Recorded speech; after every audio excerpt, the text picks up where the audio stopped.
विश्वनाथ भगवान की, महाकालेश्वर भगवान की, ओंकारेश्वर भगवान की, बाबा वैद्यनाथ भगवान की, वासुकीनाथ भगवान की, गंगा महारानी की, कुबरेश्वर महादेव की। हर हर महादेव, हर हर महादेव, हर हर महादेव। काशी विश्वनाथ, ओगड़दानी, त्रिकालदर्शी, कैलाशी, अविनाशी भगवान शिव, जिनकी पुनीत पावन पवित्र शिव महापुराण की कथा बाबा देवाधिदेव महादेव की कृपा से, करुणा से भगवान शिव की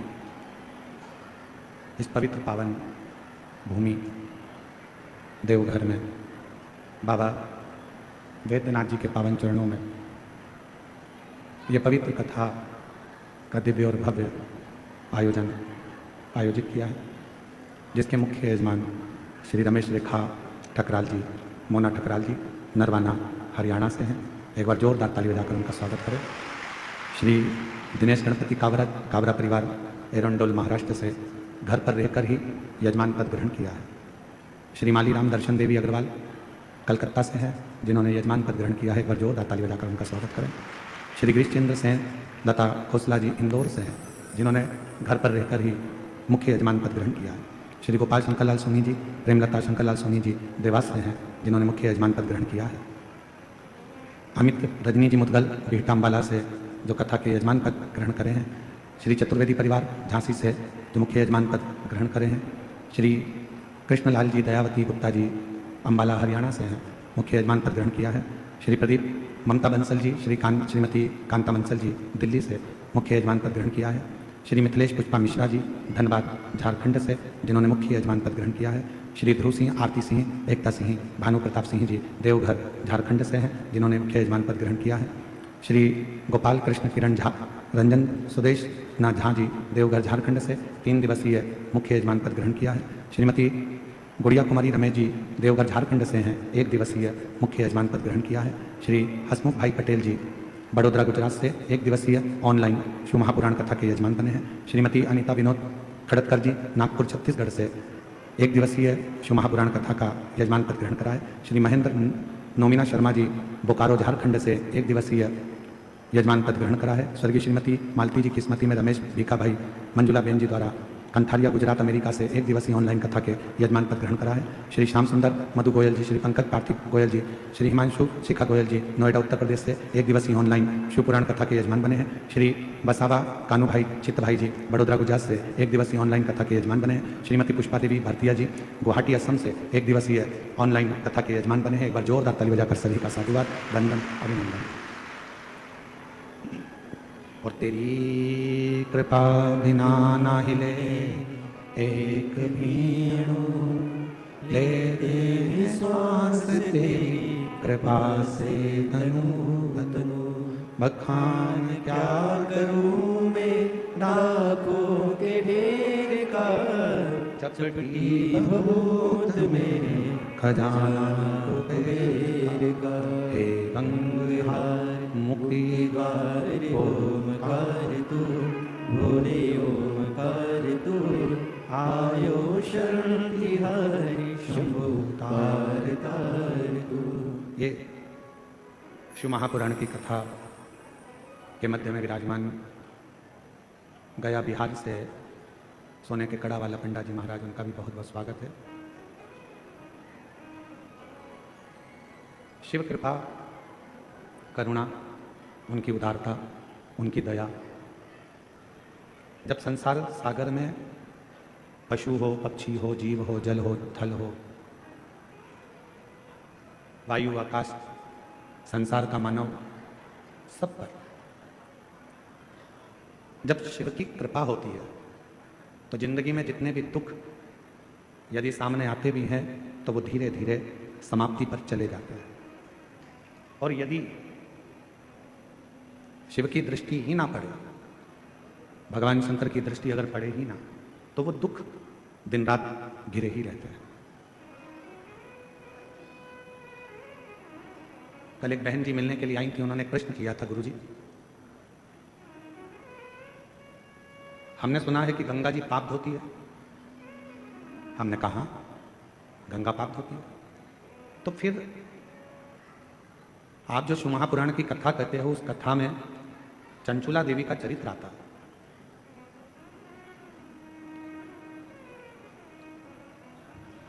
कि चंचुला देवी का पति प्रेत योनि में पड़ गया। चंचुला देवी काशी पहुंची, गंगा का स्नान किया, उसके प्राण छूटे, छूटने के बाद वो पार्वती जी की सहेली बन गई। आपने ये कथा श्रवण करा, आपने ये कथा सुना, पर एक मन में प्रश्न खड़ा हो गया। और वो मन का प्रश्न केवल एक इतना सा था कि गंगा जी यदि पाप धोती हैं तो फिर उस बिंदु का पाप क्यों नहीं धुला? हम आपसे कहेंगे कि गंगा पाप धोती है, ये निश्चित है। मां गंगा पापों से मुक्त करती है, ये निश्चित है। पर गंगा मैया आपके बेकार विचारों को, आपके भीतर के अवगुणों को धो नहीं सकती। मां गंगा आपके पापों को धो सकती है, पर आपके जो गंदे विचार हैं, गलत सोच है, गलत दृष्टि है, गलत भाव है, इसको गंगा मैया नहीं धोती। और यही विचार, यही भाव, यही दृष्टि हमको नरक की ओर लेकर जाती है। तो फिर हमारे मन के गलत विचारों को, गलत दृष्टि को, गलत भावों को समाप्त कौन करता है? तो शिव महापुराण में यही प्रश्न चंचुला जी ने भी तुमरुका जी से करा था कि हमारे भीतर के विकारों को, हमारे भीतर के गलत विचारों को, हमारी गलत दृष्टि को, हमारे गलत भावों को कौन समाप्त कर सकता? तो भगवान तुमरुका जी ने कहा था, जब कली काल में चारों तरफ हाहाकार मचा रहेगा, कोई गाड़ी जा रही है, एक्सीडेंट हो गया, कोई फ्लाइट उड़ रही है, कहीं एक्सीडेंट हो गया, कहीं ट्रेनों का एक्सीडेंट हो जाता है, कहीं मनुष्य चलते चलते गिर जाता है, कहीं हार्ट अटैक बढ़ रहे हैं, कहीं शुगर बीपी बढ़ रहा है, कहीं बीमारियां कैंसर जैसे रोग, कहीं टीवी, कहीं किडनी, कहीं लीवर, कहीं थायराइड, ऐसे कई रोग, कोई घुटना, कोई कमर, कोई बुखार, कोई कुछ कोई कुछ। प्रत्येक मनुष्य जब संसार सागर में दुखी होगा, सारे दुखों से वो ग्रसित होगा, और यदि वो एक बार भी अपनी जिंदगी में शिव महापुराण की कथा को श्रवण कर लेगा तो निश्चित है कि उसके भीतर के विकार, उसके भीतर के जो गलत भाव है, गलत दृष्टि है, गलत विचार है, गलत सोच है, वो सारा की सारा समाप्त होते चले जाएगा। गलत विचार, गलत दृष्टि, गलत भाव अपने आप समाप्त हो। और मैंने तेरे ही भरोसे बाबा, तेरे ही भरोसे हवा बिच उड़ती जावागी बाबा, डोर हथों छड़ी में कटी जावागी। हमारे विचारों को, हमारी बुद्धि को, हमारे चित्त को हमें सुधारना, तो हमें शिव महापुराण की कथा की शरणागति लेना पड़ेगा। आज हमारे साउंड वाले ने बहुत अच्छा साउंड चला रहा है, एक बार जोरदार ताली बजाकर उसका भी स्वागत।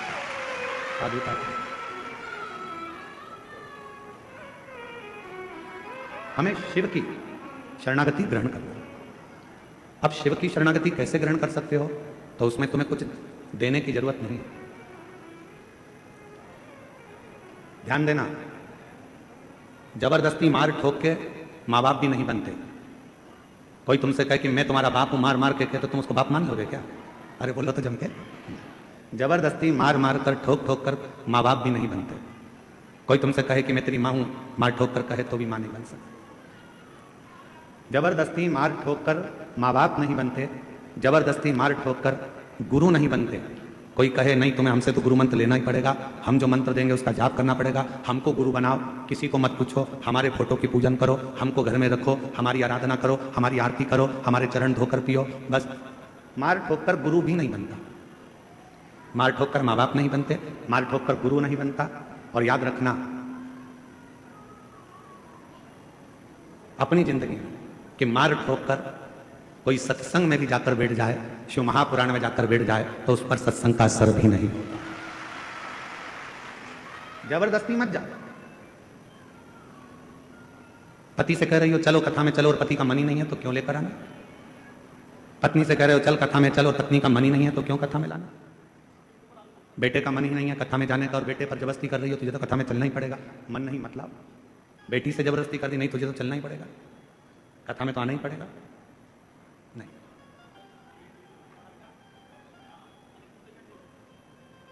आप कथा सुनकर, आपके मन में शिव बसा हुआ है, आप कथा सुनकर जब यहां से जाओगे, आपको आपका खुद का मन करे तो कथा में करो। कई लोग आएंगे, उनको यहां पर चारों तरफ पड़ी हुई गंदगी भी दिखेगी। कई लोग आएंगे, उनको यहाँ चारों तरफ कुछ ना कुछ पड़ा हुआ दिखेगा। और कई लोग आएंगे तो उनसे माइक लेकर कोई पूछेगा कि तुम्हें यहाँ कैसा लग रहा है, तो वो कह देगी कि मुझे तो स्वर्ग जैसा आनंद आ रहा है। उसको कोई तकलीफ, कोई दुख नहीं, क्योंकि वो ये कचरा देखने आई नहीं है, वो ये कचरा ढूंढने यहाँ नहीं आई, वो तो यहाँ महादेव को खोजने के लिए, मिट्टी में भी मेरे महादेव को खोज कर ले जाने के लिए। उसको यहाँ ना तो गंदगी नजर आ रही है, ना उसको गंदा दिख रहा है। लोगों ने कहा ठंड पड़ रही है, बिल्कुल कुकड़ रहे हो, लोग अपने घरों से बाहर नहीं निकल रहे आधी रात को, और तुम पूरे खुले मैदान में पड़े हुए हो। खुले मैदान, उसे शिव से मतलब, उसे शंकर से मतलब, उसे किसी और से मतलब है ही नहीं। मंदिर में जाकर भी अगर आप गंदगी देखोगे तो फिर महादेव से दूर हो जाओ। कहाँ गए थे? देवघर में बाबा के दर्शन करने गए थे। क्या हुआ? बहुत लंबी लाइन लगी है, सियोर वाला महाराज आया है कथा करने के लिए, 8 घंटे में दर्शन हो रहा है। 8 घंटे में दर्शन, सवेरे 4 बजे से लगी थी मंदिर में तो 10 बजे दर्शन हो गए। अच्छा, सावन में हम दर्शन करने आते हैं, सावन में जल चढ़ाने आते हैं तो आधे घंटे में जल चढ़ जाता है, और यहाँ कथा में 8 घंटे में दर्शन हो रहा है। ऐसा हो क्या रहा है? कारण क्या है? उसका एक कारण है, सावन में जब हम जल चढ़ाने आते थे तो अर्घा में जल डालकर बाहर निकल जाते थे। कथा में बाबा तुम्हें अंदर तक बुलाकर दर्शन करा रहा है, इसलिए 8 घंटे लग रहा है, इसलिए 8 घंटे लग रहा है। अंदर तक जाओगे, पहुंचोगे, और 8 घंटे लग रहे हैं, लगने दो, कोई कारण होगा। भगवान अपने दरवाजे पर तुम्हें इतने घंटे तक खड़े रहने का मौका दे रहा है, नहीं तो तुम 10 मिनट खड़े नहीं हो। 8 घंटे खड़ा रख रहा है, जरूर कोई बात है, तेरे पाँव में कोई तकलीफ होगी, तेरे कमर में कुछ कष्ट होगा। बाबा ने कहा मेरी लाइन में लग जा, नहीं तो डॉक्टर की लाइन में लगना पड़ेगा, इसलिए यहाँ लगे, यहाँ लगे रहे। धीरे धीरे धक्का खाएगी, यहाँ टकराएगी, वहां टकराएगी, पीछे वाला धक्का देगा, आगे वाला पीछे करेगा, उतनी देर में मैं तेरा कमर का बैलेंस ठीक कर दूंगा, कमर का। और जब तू जल चढ़ाने के लिए अंदर आएगी, नीचे झुकेगी, एक बार की एक्सरसाइज ऐसी होगी कि पीछे वाला धक्का देगा, मेर से ही चिपक जाएगी। हल्दी चढ़ना थी महादेव पे, चढ़ेगी तुझ पर। दूध चढ़ना था महादेव पर, चढ़ेगा तुझ पर। जल चढ़ेगा महादेव पर, चढ़ेगा तुझ पर। पूरा आशीर्वाद देकर भेजूंगा, दूधो नहाओ पूतो फलो। और बाबा वैद्यनाथ जी कह रहे हैं, घर पर जाकर तू दूध में नींद आएगी, चाय बना करती जाएगी, इसलिए यहीं से दूध में मिलाकर भेज रहा हूं। बाहर निकली, पूरी साड़ी में इधर कंकु, इधर चावल, इधर हल्दी, इधर मोली, साड़ी गीली, और ऐसी सिर पे पल्लू लेके ठंड में कहावती बाहर निकली। अब लोगों ने पूछा, क्यों? तू तो दर्शन करने तो गई थी, पर मालूम क्या था कि वो भोला जब बाहर निकालता है तो अपने रंग में रंगा कर निकाल देता है। कहीं हाथ में रंग चिपक गया, कहीं कपड़े में रंग चिपक गया, बचा कुचा था तो दीवार से जाके टिक गई, तो पीछे से और चिपक गई। ले, बाबा ने अपने रंग में तुझे अपने रंग में रंग कर भेजा है कि जब तू जाएगी ऐसी ही अखंड सौभाग्यवती होकर रंग में रंगी रहेगी। ये मेरा आभार है। वो शिव है, हम उसमें भेद ढूंढ रहे हैं। हम ढूंढ रहे हैं कि कथा के पंडाल में कचरा कहां पड़ा है, हम ढूंढ रहे हैं कि कथा के पंडाल में किसको अव्यवस्था हो रही है, हम ढूंढ रहे हैं कि मंदिर में जाले कितने लग रहे हैं, हम ढूंढ रहे हैं कि मंदिर में गंदगी कितनी हो रही है। तुम वो ढूंढने में रह गए और मेरा बाबा तुमसे छूट गया। तुम वो ढूंढने में रह गए और 7 दिन की कथा तुमसे छूट गई। कोई आया था दिल से कथा सुनने, उसने कुछ नहीं देखा, उसने तो अपनी पन्नी बिछाई, कचरा पड़ा था अपनी जगह, वो बैठ गया, कथा सुनी, वहीं की मिट्टी। लोग कह रहे कचरा पड़ा है, गंदगी हो रही है, उसने कहा गंदा तो मैंने देखा ही नहीं, क्योंकि मेरी दृष्टि में जो पीला चश्मा लगाता है उसे पीला दिखता है, काला लगाता है उसे काला दिखता है, नीला लगाता है उसे नीला दिखता है, लाल लगाता है उसे लाल दिखता है, और जिसके नेत्र पर शिव पुराण का चश्मा चढ़ा होता है उसे केवल शिव ही दिखता है, दूसरा दिखता ही नहीं। ये तो चश्मे की बात है ना भाई।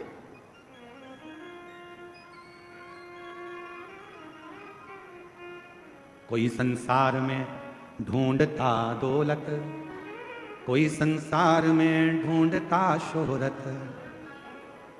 कोई संसार में आकर दौलत ढूंढ रहा है, कोई संसार में आकर शोहरत ढूंढ रहा है, पर कोई शिव का भक्त ऐसा होता है, कोई संसार में आकर ढूंढता दौलत, कोई संसार में आकर ढूंढता शोहरत। एक शिव का भक्त ऐसा जहां जाता ढूंढता शिव की ही मूरत, और कुछ भी नहीं ढूंढता, वो शंकर की मूरत ही ढूंढ रहा। और महादेव नमन चरणों में स्वीकार कीजिए, सबका किया है मेरा भी उद्धार कीजिए, उद्धार कीजिए। है त्रिपुंडधारी, है त्रिशूलधारी, है त्रिपुंडधारी, है त्रिशूलधारी। वो ढूंढेगा परमात्मा को। कथा कितने दिन की रह गई? अब 2 दिन की कथा हो रह गई, कल परसों। कल कथा की शिवरात्रि हो जाएगी, लोग कल की कथा सुनने के लिए आएंगे। परसों सुबह 8 बजे से 11 बजे तक कथा हो जाएगी, लोग अपने अपने घर बाबा से मांग कर चले जाएंगे। 2 दिन। कई लोगों ने सोच लिया बहुत भीड़ है, कैसे जाऊं, क्या करूं। अपनी दौलत, अपना सामान, अपनी चैन, अपनी मोबाइल सब घर पे रखो और उसका आश्रय लेकर बाबा से दिल की बात करने के लिए, अपने नगर में बाबा आया है उसका आदर करने के लिए, बन सके 7 दिन नहीं पहुंच सके तो 1 दिन पहुंचकर उससे मिलकर तो देखो कि मेरा बाबा देता है, क्या देगा। कल तो कथा का समय यही 1 बजे से 4 बजे तक रहेगा। परसों सुबह 8 से 11 कथा पंडाल में कथा हो जाएगी, टीवी पर 1 से 4 दिखेगी। बुरा वक्त आता है, पर उस बुरे वक्त को टालने का थोड़ा प्रयास तुम करो।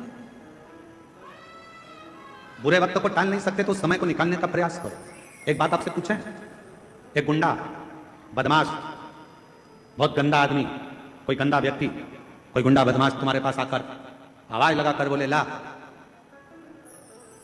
तेरी गाड़ी दे तो जरा, मैं आ रहा हूं काम से, ला गाड़ी दे, मेरे को जाना है, थोड़ा काम से आ रहा हूं। तुम क्या करोगे? दोगे कि नहीं दोगे? अरे जम के तो बोलो, बहुत बड़ा गुंडा बदमाश है, ये बदला लिए बिना नहीं मानेगा, पछीट के मारेगा तुमको। अब तुम करोगे क्या कि भैया क्या कहोगे? जम के तो बोलो।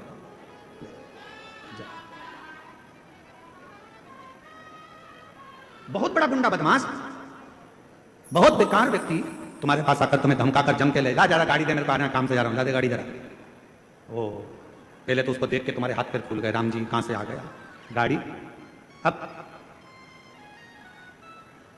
गंदा व्यक्ति आया है, बुरा व्यक्ति आया है, बदमाश व्यक्ति आया है, गुंडा आया है और तुमसे गाड़ी मांग रहा है और तुम गाड़ी नहीं देना चाहते, नहीं दोगे तो वो तुम्हारी हालत खराब कर देगा। तो फिर क्या करना चाहिए? क्या करें कि इससे पीछा भी छूट जाए, गाड़ी भी ना दी जाए और ये मारे भी नहीं और हमको परेशान भी ना करे? तो उसके लिए क्या करोगे? तो उसके लिए सबसे समझदारी का एक काम करो, भैया मैं चाबी लाता हूं, देता हूं, अंदर जाओ, चाबी ढूंढने में लग जाओ। ना जाने क्यों मैंने तुझसे चाबी देखने का कहता, चाबी कहां रखी है? कि झूले पे टंगी है? कि झूले पे तो है ही नहीं, कि कील पे टंगी है? कील पे भी नहीं है। चाबी ढूंढने में लग जाओ, 15-20 मिनट चाबी ढूंढते रहो। वो पूछे क्या हुआ? बस चाबी ढूंढ रहा हूं, मिल नहीं रही। अरे 20 मिनट हो गया, कुछ अर्जेंट काम था, चल तू चाबी ढूंढ के रख, मैं जा रहा हूं। और वो चला गया, फिर नहीं आया। अर्थात उस बुरे व्यक्ति से बचने के लिए तुमने अपना समय चाबी ढूंढने में लगा दिया तो वो बुरा व्यक्ति चला गया। उसी तरह जैसे बुरा व्यक्ति आया और तुम चाबी ढूंढने में समय निकाल दिया आधा घंटा, तो वो अपने दरवाजे से चला जाता है। उसी तरह जब बुरा वक्त आता है और तुम शंकर के जल चढ़ाने में समय निकाल देते हो तो वो बुरा वक्त भी निकल जाता है। वो बुरा वक्त कब निकलेगा? जब आप शिव की शरणागति में पहुंचे। वो बुरा वक्त कब निकलेगा? जब आप भगवान शंकर की शरणागति में पहुंचे। वो बुरा वक्त कब निकलेगा? आप कहते हो मंदिर में गए बैद्यनाथ जी के, बाबा देवघर में हम गए, 8 घंटे तक लाइन में खड़े रहे, 4 घंटे तक लाइन में खड़े रहे। बाबा कोई बुरा वक्त था जो तुम्हारे ऊपर मंडरा रहा था, वो बुरा वक्त तुझे बर्बाद कर देता। इसलिए भगवान ने सोचा कहीं बाहर भेजूंगा तो ना जाने इसके साथ क्या होगा, इसको मेरे इस मंदिर के प्रांगण में लाइन में लगा के रखो, इसका ये बुरा वक्त निकल जाएगा, तब ये मेरा अपना आनंद पा जाएगा। वो बुरे वक्त को काट रहा है और आप किसको दोष दे रहे हो? आप दोष दे रहे हो मंदिर के पंडा जी ने ऐसा कर दिया, लाइन लगा दी, यहाँ की व्यवस्था ऐसी हो गई, वहां की व्यवस्था ऐसी हो गई। ना पंडा बुरा, ना तुम बुरे, ना व्यवस्था बुरी। ये तो भगवान देवाधिदेव महादेव की मर्जी है कि किसको कितने घंटे तक मंदिर में खड़ा रखना है और कितने घंटे तक पूजन कराना। यहां किसी की नहीं चलती, देवघर में किसी की नहीं चलती। तुम्हारे घर में तुम्हारी चलती, तुम्हारे घर में तो तुम्हारी चलेगी, पर तुम्हारे घर में पड़ोसी की चलती है क्या? जम के बोलो जल्दी से। फूफा जी की, जीजा जी की, मासा जी की, किसी की चलती है तुम्हारे घर में? नहीं। घर में चलती किसकी है? घर में जो माँ बाप होते हैं उन्हीं की चलती है। उसी तरह देवघर में बाबा बैद्यनाथ माता सती की चलती है, किसी की नहीं चलती, किसी की नहीं चलती। वो जो कहेगा वो होगा, जो वो करेगा वो होगा। तुम्हारे सोचे से कुछ नहीं होता, उसकी चलना चाहिए। उसको तुमसे मिलना होगा तो सारे रास्ते साफ कर देगा, और अगर नहीं मिलना होगा तो ऐसी ऐसी अड़चन लाके रखेगा। पूरा सामान तैयार कर लिया था, बैद्यनाथ जी जाऊंगी, देवघर जाकर कथा सुनूंगी, पूरा बैग तैयार था, निकलने की तैयारी थी, 7 दिन के लिए आ रही थी, और 7 दिन की जगह मालूम पड़े कहीं का रिश्तेदार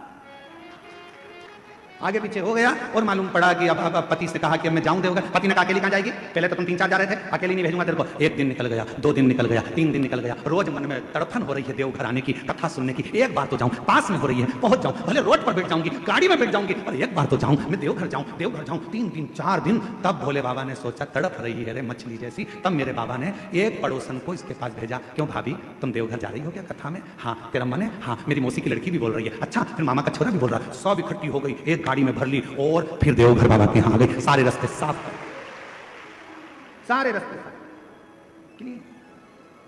और मेरे भोले तेरा सहारा है, मेरे भोले तेरा सहारा है, मेरी नैया का तू किनारा है, मेरी नैया का तू किनारा है।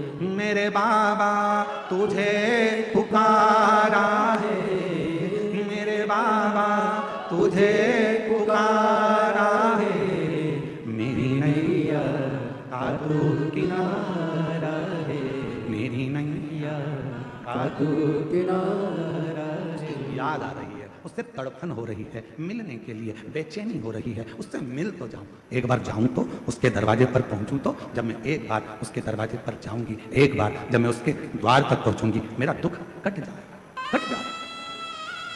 बुरा व्यक्ति परेशान करे, थोड़ा समय निकालो शिव की शरणागति।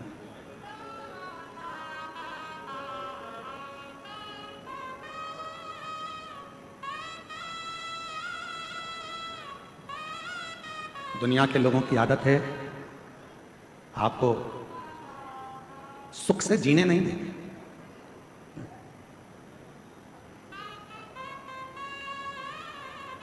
आपको चैन से जीने नहीं देंगे। कुछ ना कुछ परेशानी, कष्ट आते रहेंगे। उस बुरे समय में आप भगवान का पल्लू मत छूओ, बिल्कुल मत छूओ।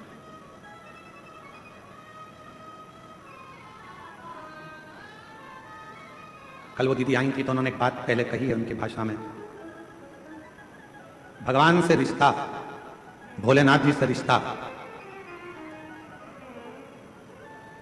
बंदर के बच्चे जैसा मत बना, भगवान से रिश्ता बिल्ली के बच्चे जैसा बना। बंदर का बच्चा किस किसने देखा है? हाथ उठाओ जरा। देखा है सबने? रख लो हाथ में। बिल्ली का बच्चा किस किसने देखा है? सबने देखा है, रख लो। बंदर का बच्चा कैसा होता है? अपने मां को पकड़ के रखता है। बोलो सही है कि गलत है? बंदर का बच्चा अपनी मां को पकड़ के रखता है, और मालूम पड़े बंदर का बच्चा मां को पकड़ा है और एकदम कभी कभी ऐसा भी होता है कि मां बहुत तेज उछलती है तो बच्चा नीचे गिर जाता है। आप बंदर के बच्चे जैसे मत बनना कि परमात्मा को पकड़ कर रखो। हो सकता है कभी कभी आप परमात्मा को छोड़ दो। बिल्ली के बच्चे जैसा बनो। बिल्ली का बच्चा अपनी मां को नहीं पकड़ता, बल्कि बिल्ली अपने बच्चे को पकड़कर मुंह में भरकर लेकर जाती है। बिल्ली के बच्चे जैसा बनना, भगवान हमको पकड़ कर रखे, हम भगवान को नहीं। हो सकता है कि हमारा हाथ छूट जाए, पर परमात्मा का हाथ कभी नहीं छूटेगा। हो सकता है हमारा हाथ छूट जाए, परमात्मा का हाथ नहीं छूटेगा। और पकड़ लो हाथ त्रिपुरारी, नहीं तो डूब जाएंगे। पकड़ लो हाथ त्रिपुरारी, नहीं तो डूब जाएंगे। हमारा कुछ न बिगड़ेगा, तुम्हारी शान जाएगी। हमारा कुछ न बिगड़ेगा, तुम्हारी शान जाएगी। पकड़ लो हाथ त्रिपुरारी, नहीं तो डूब जाएगी। वो पकड़े अपने हाथ, हम उसे ना पकड़े, वो हमको पकड़े।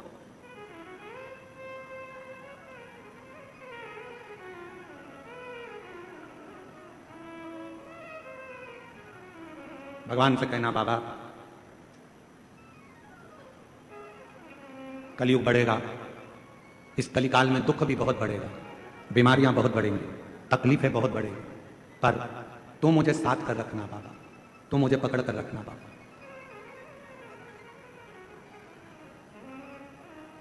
किसी ने पूछा, क्यों गुरुजी, क्या आप पाप को रोक सकते हो?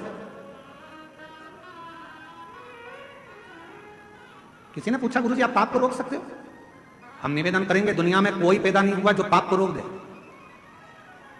किसी की सामर्थ्यता नहीं है जो पाप को रोक दे। किसी की सामर्थ्यता नहीं है जो पाप को रोक सके।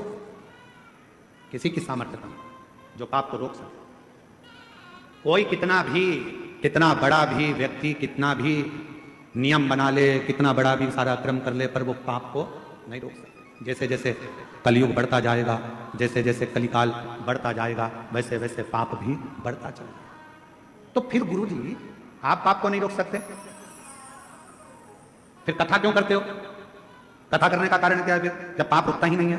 तो हमने कहा, पाप को कोई नहीं रोक सकता, पर बस इतनी सी बात है, शिव महापुराण की कथा एक ऐसी कथा है जो एक बहुत बड़ा पहाड़ है, और इस पाप की गति को शिव पुराण की कथा थोड़ा स्लो कर देती है, धीमा कर देती है, इसलिए पाप थोड़ा हल्का पड़ जाता है। पाप हल्का हो, जिस क्षेत्र में, जिस कॉलोनी में, जिस मोहल्ले में, जिस सोसाइटी में, जिस गांव में, जिस नगर में, जिस शहर में, जिस शहर में, जिस नगर में, जिस गांव में, जिस खेड़े में, जिस जमीन पर, जिस जगह पर, जिस क्षेत्र में, जिस जिले में, जिस गांव में, जिस प्रदेश में, जिस जिले के अंदर, जिस गांव में शिव महापुराण की कथा होती है, कई वर्ष तक पाप की गति बढ़ नहीं पाती, पाप वहां स्लो हो जाता है, एकदम धीमा हो जाता है, एकदम पाप की गति को कम करती है शिव महापुराण की कथा। पाप रुक नहीं सकता, पाप रुकेगा नहीं, पर पाप की गति को शिव महापुराण की कथा कुछ कम कर देती है। पाप की गति को भगवान की यह कथा कुछ कम कर देती है। और एक बात और अपने अंदर उतार कर रखना, जब हमारे घर से एक लोटा जल भरकर शंकर जी के मंदिर में जाता है और हम शिव जी को जल चढ़ाकर वो जल अपने घर में जब लेकर आते हैं, पूरे घर में जब छींटते हैं, तो हमारे घर में अगर कुछ पाप कर्म होने वाला भी होता है तो 14 दिन तक वो पाप कर्म अपने आप रुक जाता है, अपने आप। जैसे बच्चे ने जन्म लिया, सुआ लग गया। हमारे यहां बच्चा जन्मा है गुरुजी, हम भगवान को हाथ नहीं लगा सकते, सुआ लग गया,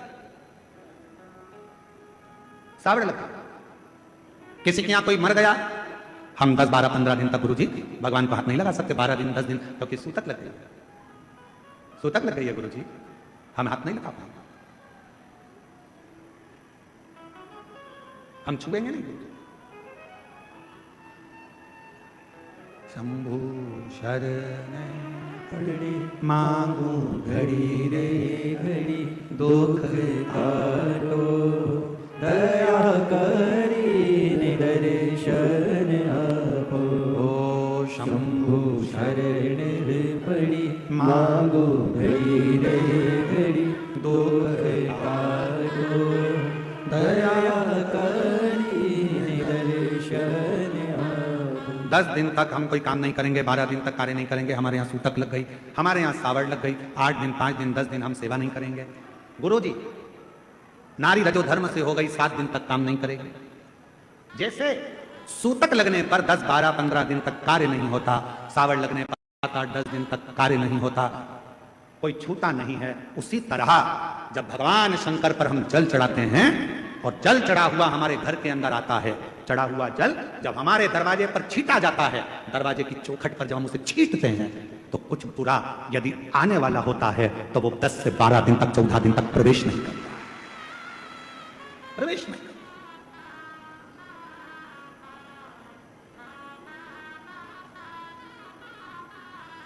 वो दूर हट जाता।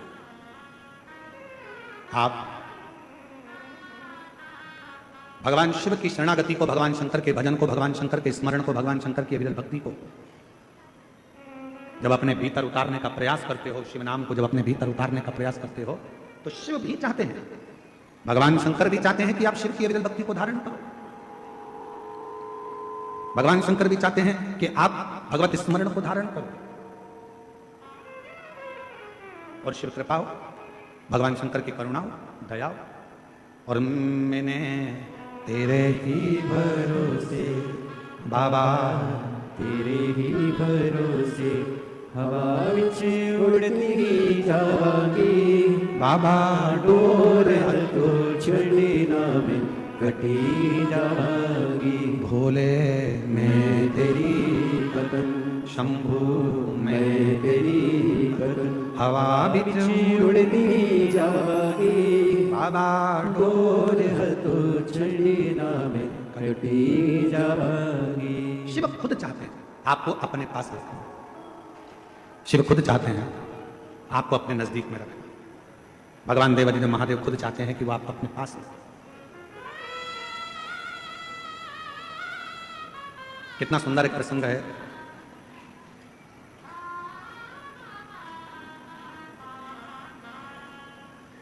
तारकासुर जिसके हृदय में शिव बसे हैं, भगवान शंकर, और वो तारकासुर देवताओं को परेशान करता है। उसने वर मांगा था ब्रह्मा जी से, उसने वर मांगा था देवताओं से कि अगर मेरे प्राण छूटे तो ये वर दीजिए ब्रह्मदेव, मरूं तो भगवान शंकर के पुत्र के द्वारा, भगवान शंकर के बेटे के द्वारा मरूं, पुत्र के द्वारा। अगर मेरा प्राण जाए भी, अगर मेरे प्राण छूटे भी, तो मैं शिव जी के बेटे के द्वारा मरूं, क्योंकि तारकासुर शंकर भगवान से बहुत प्रीत रखता, तारकासुर भगवान शंकर से बहुत प्रेम रखते थे, बहुत। 33 कोटि देवता में, 33 कोटि देवता में केवल एक देव अधिदेव महादेव ऐसे हैं जो जिनकी पूजन नाग भी करते हैं, जिनकी पूजन गंधर्व भी करते हैं, जिनकी पूजन अप्सरा भी करती है, जिनकी पूजन किन्नर भी करते हैं, जिनकी पूजन देवता भी करते हैं, जिनकी पूजन पशु भी करते हैं, जिनकी पूजन पक्षी भी करते हैं, जिनकी पूजन मनुष्य भी करते हैं, और जिनकी पूजन जल, अग्नि, आकाश, पताल, सारी दुनिया में केवल 33 कोटि देवता में केवल एक देव अधिदेव महादेव हैं जिनकी पूजन सब करते हैं, सब। पक्षी भी पूजन करते हैं, पशु भी पूजन करते हैं, देवता भी पूजन करते हैं, गंधर्व भी पूजन करते हैं, अप्सराएं भी पूजन करती है, नाग भी पूजन करते हैं, किन्नर भी पूजन करते हैं। शिव का, शिव की आराधना। शंकर भगवान का कोई दुश्मन नहीं है, एक भी। शिव का कोई द्रोही नहीं। और आजकल हमने देखा है कि भगवान शंकर का तो कोई दुश्मन नहीं है, पर शंकर के जो भक्त होते हैं ना, इनके बहुत सारे दुश्मन इकट्ठे हो जाते हैं।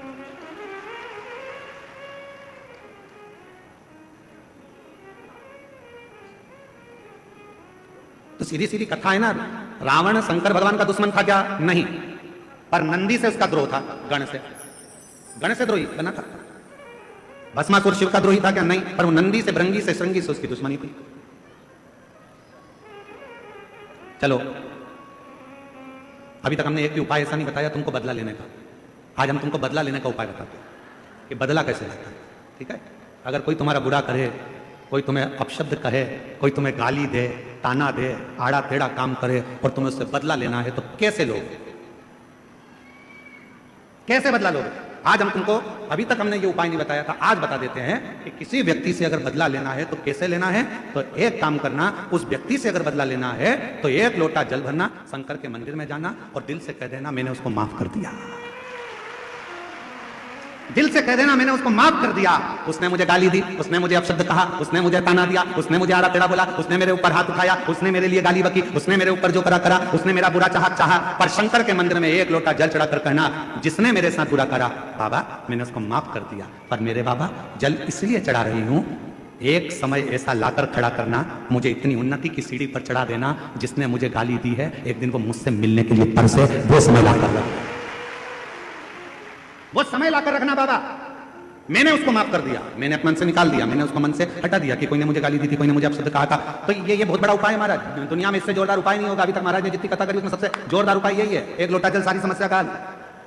माफ करना सीखो। गाली दे दी माफ कर दो, अपशब्द कह दिया माफ कर दो, कोई ने कुछ बोल दिया माफ कर दो, किसी ने कुछ कह दिया गुरुजी वो ऐसा बोल रहा था, अरे माफ करो जी। तुम जवाब दोगे तो वो क्या करेगा? वो क्या करेगा?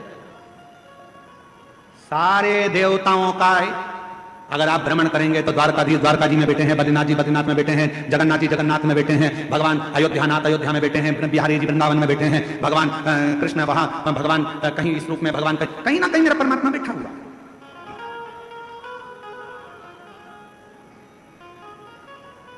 भगवान को बिठाने के लिए मंदिर की जरूरत होती है, पर महादेव को बिठाने के लिए मंदिर नहीं दिल की जरूरत होती है। वो जहां दिल पड़ता है वहां जहां एक पत्र अच्छा है।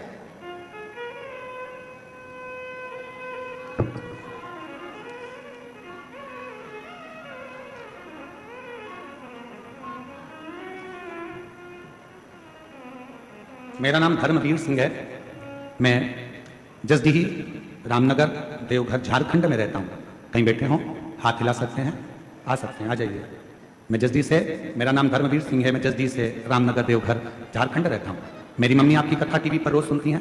मेरा तबीयत बहुत खराब था तो मेरी मम्मी सीहोर कांवड़ यात्रा में गई थी 2024 में, और वहाँ से रुद्राक्ष और बेलपत्र लेकर आई और मुझे रोज एक बेलपत्र और रुद्राक्ष का जल पिलाती थी। गुरुजी डॉक्टर देवघर से दिल्ली रेफर कर दिए थे मुझको। मेरे को जब दिल्ली रेफर कर दिया, डॉक्टरों ने, दिल्ली के डॉक्टरों ने कह दिया था इनका लीवर बदलना पड़ेगा, लीवर खराब हो गया है जिसको बदलना पड़ेगा। गुरुजी मेरे पास में इतना पैसा नहीं था कि अपना लीवर चेंज करा सके। तभी फिर मैं पटना से इलाज कराकर घर वापस आ गया। मेरी मम्मी रोज शिव जी के मंदिर जाने लगी। मेरी माँ ने कहा कि एक बार मैं सीहोर जाकर आती हूँ, मैंने सुना है वहाँ का रुद्राक्ष बड़ा कारगर होता है, तांबे के कलश में गलाकर शिव जी को जल चढ़ाकर पिया जाए तो बीमारी ठीक होती है, वहाँ मैं कंकर शंकर लेकर आती हूँ। मेरी माँ मुझे घर छोड़कर, दवाइयाँ चलती रही, लीवर बदलने का हमारे पास लाखों रुपए नहीं था। मेरी माँ सीहोर चली गई, वहाँ पूजन करी और बाबा का जल चढ़ाकर प्रणाम कर बेलपत्र लेकर, कंकर लेकर, रुद्राक्ष लेकर आ गए। बाबा, मेरे बाबा ने ऐसी कृपा कर दी, वो रुद्राक्ष का जल मेरी माँ रोज गलाती, शिव जी को चढ़ाकर देना मुझे चालू करा और आज बाबा की कृपा से मेरी सारी जांचें नॉर्मल आ गई। मेरे लीवर ने काम करना प्रारंभ कर दिया और मुझे बदलना नहीं पड़ा। गुरुदेव आज मेरे बाबा ने मुझे ठीक कर दिया। मैं बाबा को प्रणाम करने के लिए आया। एक पत्र और देखिए।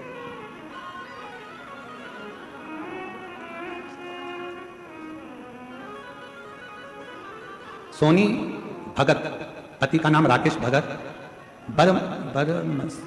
बरमसिया देवघर झारखंड की निवासी हैं। कहीं बैठी हो तो हाथ हिला सकती हैं। बरमसिया देवघर झारखंड से हैं, दिख रहा है। हाँ जी, आ जाइए, बेलपत्र ले जाइए, आ जाओ। हम बरमसिया देवघर झारखंड के निवासी हैं। सोनी भगत, पति का नाम राकेश भगत। 2022 जनवरी में मुझे पता चला कि मेरे गर्भाशय में एक गांठ है। तब मेरे देवघर AIMMS के डॉक्टर से मिली। डॉक्टर ने कहा कि ऑपरेशन करना पड़ेगा। दूसरे दिन ही कथा टीवी पर सुनकर हम मंदिर जाना प्रारंभ कर दिए। बाबा को जल चढ़ाने लगे। तभी वहां पर जल चढ़ाने के लिए जब मंदिर में गई तो वहां बैठकर खूब रोई कि मेरे गर्भाशय में गठान हो गई, और डॉक्टर बोल रहा है इसकी जांच के लिए भेजा जाएगा, पता चलेगा कि गठान कैसी है।